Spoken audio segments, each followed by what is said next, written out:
Pag-usapan natin itong bagong product ni Unilab, Silene Immune Ped. Kung familiar kayo sa Silene, yun po ay plain ascorbic acid lamang or vitamin C.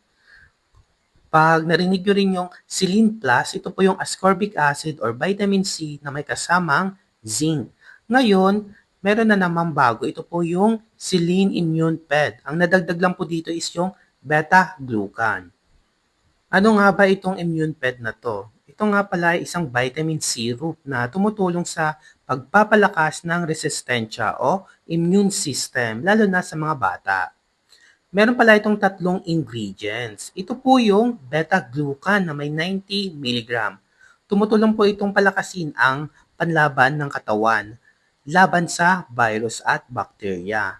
Yung vitamin C naman po tumutulong sa resistensya at protection ng cells ng katawan. At yung pang last po, yung pangatlo, ito po yung zinc. Mahalaga po ito para sa immune system at paglaki at paghilom ng katawan. Meron po pala itong pearl and lemon flavor na 100 ml. Pag pinagsama-sama po lahat ng ingredients nito ay nakakatulong na mas hindi madaling magkasakit ang bata. Para saan nga ba ito? Iniinom po ang immune ped para sa pampapalakas ng resistensya, para sa mga batang madaling sipunin, ubuhin o magkasakit. Pang daily immune support, lalo na kapag may pasok sa school o pagbabago ng panahon. Katulad na lang ng maulan, tas biglang aaraw, pabago-bagong panahon. Ito po ay food supplement po ito hindi po ito gamot. Tamang pag-inom or dosage kung paano ito inumin. Pag 3 years old hanggang 12 years old, 5 ml po, kaya naman isang kutsara sa isang araw. Pag 13 years old pataas, 10 ml o kaya naman 2 kutsara sa isang araw.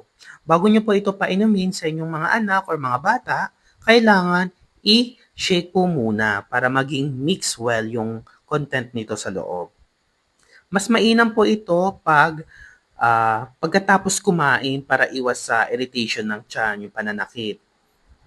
Marami nagtatanong kung gaano katagal inumin.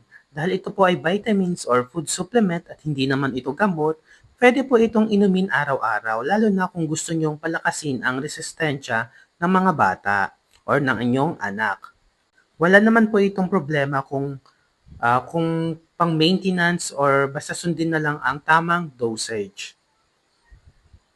Paalala po, pag nagkaroon po ng rashes or pagsusuka o hindi magandang reaction sa katawan, itigil po ang pag-inom at kumonsulta po sa doktor. At dito na po nagtatapos ang ating video. Maraming salamat po.